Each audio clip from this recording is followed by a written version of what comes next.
Fala galera, beleza? Dando continuidade ao nosso estudo da cinemática, hoje a gente vai ver o MCU, o movimento circular uniforme. Bom, como o próprio nome já sugere, no MCU a gente tem um móvel descrevendo uma trajetória circular. E o movimento é uniforme porque o módulo da velocidade permanece sempre o mesmo. Então, por exemplo, imagina que vocês estão num carro fazendo uma rotatória a 30 km por hora. Então, sempre que você olhar no velocímetro do carro, vai estar mostrando 30 km por hora. Então, você está descrevendo um movimento circular uniforme. Então, eu desenhei aqui uma trajetória circular e um móvel descrevendo ela. Então, se ele está fazendo um movimento circular uniforme, o módulo da velocidade vai permanecer o mesmo em todos os pontos dessa trajetória.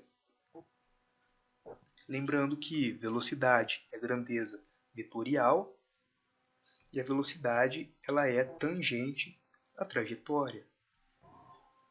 Então, representando aqui, esses quatro vetores da velocidade possuem o mesmo módulo, descrevendo então o movimento circular uniforme.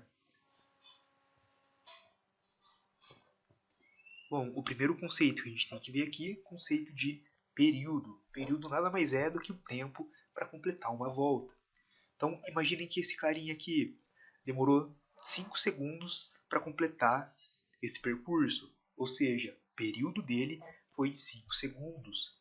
Então, aqui a gente teria t igual a 5 segundos. Então, o período dele foi de 5 segundos, foi o tempo para ele dar uma volta completa. Próximo conceito, conceito de frequência. A frequência ela é definida como sendo o número de voltas dividido pelo intervalo de tempo. A unidade de frequência no sistema internacional é o Hertz, representado por Hz. Então, Hz é o Hertz. Então, por exemplo, se esse carinha aqui ele deu 3 voltas em 1 segundo, a frequência dele foi de 3 Hz. Então, a frequência, número de voltas dividido pelo intervalo de tempo. Bom, qual que é a relação entre período e frequência? A frequência a gente sabe que é o número de voltas dividido pelo intervalo de tempo. O período a gente viu que é o tempo para dar uma volta. Ou seja, o período é o inverso da frequência e a frequência é o inverso do período. Então, matematicamente, a frequência é o inverso do período e o período é o inverso da frequência. Então, a frequência 1 sobre o período e o período 1 sobre a frequência. Vamos ver agora como que a gente obtém a velocidade linear no MCU. A velocidade linear ela vai ser um módulo da velocidade do móvel. A gente viu que velocidade é ΔS por ΔT. Então, para uma volta completa, a gente vai ter que o ΔS ele vai ser igual ao valor dessa circunferência aqui, do comprimento da circunferência. Então, a gente sabe que a circunferência é igual a 2πr, em que r é o raio dessa trajetória circular. O ΔT vai ser igual ao período. Por que vai ser igual ao período? A gente viu que o período é o tempo que o móvel leva para dar uma volta completa. E como eu estou considerando para uma volta completa, o ΔT então é igual ao período. Então, substituindo o ΔS e o ΔT aqui, a gente obtém que V é igual, o ΔS é 2πr, e o ΔT é igual ao período. Então, essa daqui, primeira formulinha para velocidade linear.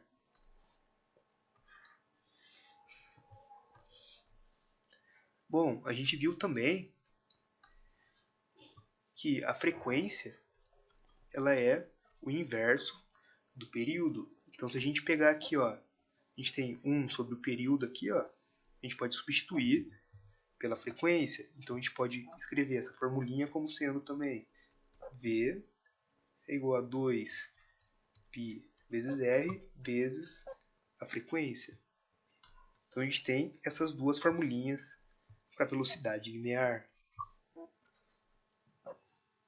O próximo conceito que a gente tem que saber aqui é o conceito de velocidade angular. Bom, a velocidade angular vai levar em conta o ângulo desse móvel. Como assim? Imagina que a gente tem aqui um móvel na posição 1 e ele foi até a posição 2. Então, o ângulo dele, houve uma variação, que eu vou chamar aqui de Δθ. Então, a velocidade angular nada mais é de como que esse ângulo está variando em relação ao tempo. Então, ômega é igual a variação do ângulo dividido pela variação do tempo. Bom, para uma volta completa,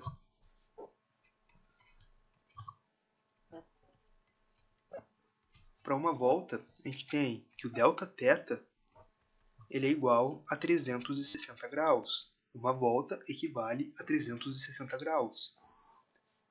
Se for em radianos, então Δθ é igual a 2π.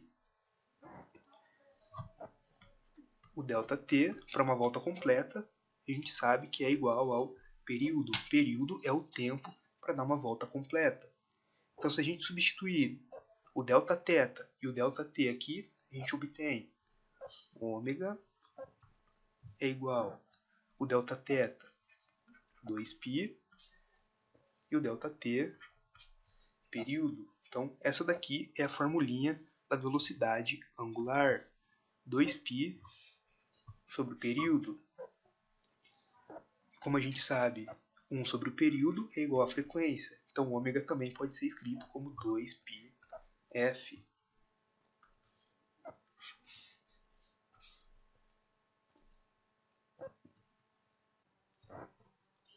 Bom, vamos ver agora qual que é a relação entre a velocidade linear e a velocidade angular. A gente viu que a velocidade linear é igual a 2πr dividido pelo período. Só que se vocês separarem, a gente acabou de ver que 2π pelo período, esse daqui é a nossa velocidade angular. Ou seja, a velocidade linear ela pode ser escrita como ômega vezes r, em que ômega é a velocidade angular. Bom, imaginem aqui que a gente tem o ponteiro de um relógio, o ponteiro dos segundos, por exemplo. Então aqui, inicialmente, ele está apontando para o 12, e nessa posição aqui ele está apontando para o 3. Vou marcar 2 pontos aqui nesse ponteiro, o ponto A e um ponto B aqui.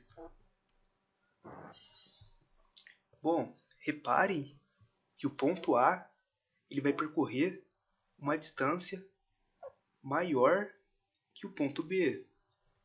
O ponto B vai percorrer essa distância aqui.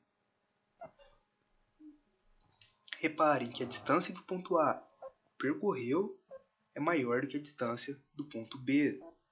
Então, a gente pode falar que a velocidade linear do ponto A ela é maior do que a velocidade linear do ponto B. Tanto que a velocidade linear ela depende do raio. Quanto maior o raio, maior a velocidade linear.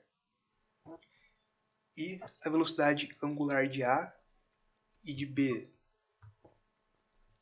Reparem que tanto o ponto A quanto o ponto B eles varreram o mesmo ângulo de 90 graus no mesmo intervalo de tempo, que foi ali de 15 segundos.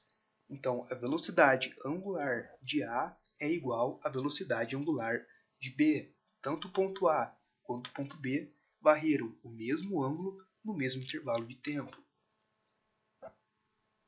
Bom, pessoal, esses daí são os principais conceitos do movimento circular uniforme. Caso tenha alguma dúvida, fique à vontade para me procurar lá no grupo.